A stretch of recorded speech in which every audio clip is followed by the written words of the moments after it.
دوسرا مقصد اللہ تعالیٰ نے بیان فرمایا کہ وَيُعَلِّمُهُمُ الْكِتَابَ، تلاوت کے بعد اس کتاب کی تعلیم دینا، لوگوں کو قرآن پاک سکھانا کہ اللہ تعالیٰ نے اس میں ہمارے لیے کیا احکامات بیان فرمائے۔ یہ بھی آپ صلی اللہ علیہ وسلم کی بعثت کا مقصد ہے۔ اب دیکھیں کہ جس طرح میں نے ابھی عرض کیا کہ رسول اللہ صلی اللہ علیہ وسلم اللہ تعالیٰ کے شاگرد تھے، تو صحابہ کرام رسول اللہ صلی اللہ علیہ وسلم کے شاگرد تھے۔ اللہ تعالیٰ نے جب بھی کتاب نازل فرمائی تو کس پر نازل فرمائی؟ نبی پر نازل فرمائی۔ صرف یہ نہیں ہے کہ کتاب بھیج دی، لوگوں کو کہہ دیا کہ خود پڑھو اور اس پر عمل کرو، بلکہ اللہ تعالیٰ نے کتاب بھیجنے کے ساتھ سکھانے والا بھی بھیجا، تاکہ ہر بندہ اپنا مطلب نہ نکال سکے۔ جو رسول اللہ صلی اللہ علیہ وسلم قرآن پاک کا مطلب بیان فرمائیں گے وہی قابل قبول ہوگا۔ اب اگر کوئی آدمی عربی زبان سمجھتا ہے تو صرف عربی زبان سمجھنے کی وجہ سے بھی وہ قرآن پاک کی تفسیر نہیں کر سکتا۔ صرف عربی زبان سمجھنا کافی نہیں ہے۔ اب دیکھیں کہ صحابہ کرام سے زیادہ عربی کون جانتا ہوگا؟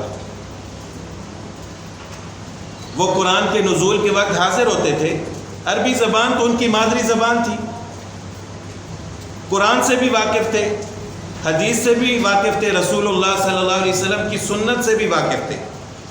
اللہ تعالیٰ نے ان کو سمجھ بھی ہم سے زیادہ عطا فرمائی تھی، لیکن پھر بھی بعض اوقات صحابہ کرام آیت کے سمجھنے میں غلطی کرتے تھے۔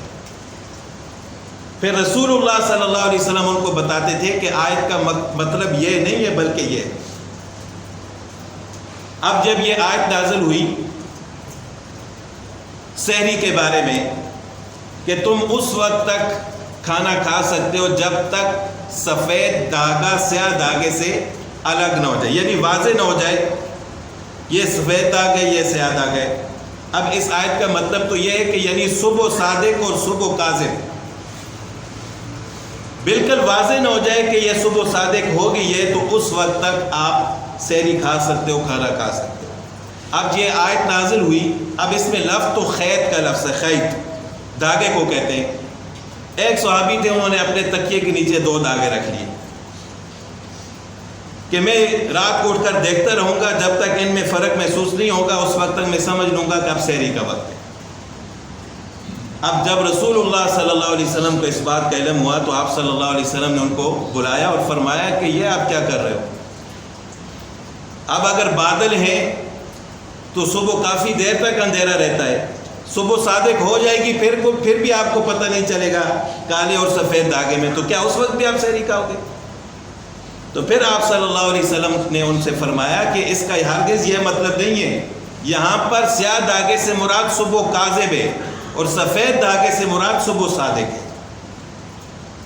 تو دیکھیں کہ عربی زبان بولنے والے سمجھنے والے مادری زبان ہے، قرآن پاک کے نزول کے وقت حاضر ہیں، لیکن پھر بھی آیت کے سمجھنے میں غلطی کر رہے ہیں۔ تو یہ قرآن پاک سمجھانے کے لیے اللہ تعالیٰ نے انبیاء رسول اللہ صلی اللہ علیہ وسلم کو مبعوث فرمایا کہ آپ لوگوں کو سکھائیں کہ اس کو آیت کا یہ مطلب ہے۔ تو اسی وجہ سے آج بھی اگر کوئی شخص قرآن پاک سیکھنا چاہتا ہے، سمجھنا چاہتا ہے، تو ایسے ہی شخص کے سامنے بیٹھ کر قرآن پاک سمجھے کہ جو خود قرآن پاک کو سمجھتا ہو، اس نے خود قرآن پاک کو پڑھا ہو، تفسیر کو جانتا ہو۔ بعض آیات کا اردو ترجمہ ایسا ہوتا ہے کہ عام آدمی کے سمجھ میں آتا ہی نہیں ہے، بے شک اردو میں لکھا ہو، وہ اپنے طور پر جب پڑھ کر اپنا مطلب نکالے گا تو پھر وہ گمراہی کی طرف جائے گا۔ تو بہرحال اللہ تعالیٰ نے آپ علیہ الصلوۃ والسلام کی بعثت کا دوسرا مقصد بیان فرمایا کہ وَيُعَلِّمُهُمُ الْكِتَابَ، کہ قرآن پاک کی وضاحت اور تفسیر بیان کرنے والے آپ صلی اللہ علیہ وسلم تھے۔ اب قرآن پاک میں حکم ہے اقیموا الصلاۃ، نماز پڑھو، لیکن پڑھنی کیسے وہ رسول اللہ صلی اللہ علیہ وسلم نے احادیث مبارکہ میں بیان فرمایا۔ اب صرف قرآن اگر نازل ہوتا اور ہم اس میں پڑھتے رہتے نماز قائم کرو نماز قائم کرو، رسول اللہ صلی اللہ علیہ وسلم اگر ہمیں نہ سکھاتے کہ کس طرح پڑھنی ہے، کب پڑھنی ہے، کون سی نماز کس طرح پڑھنی ہے، جمعے کی نماز کیسے پڑھنی ہے، عید کی نماز کیسے پڑھنی ہے، تو ہم تو جاہل تھے۔ یہ رسول اللہ صلی اللہ علیہ وسلم کی برکت سے ہی اللہ تعالیٰ نے اس دین کو مکمل فرمایا۔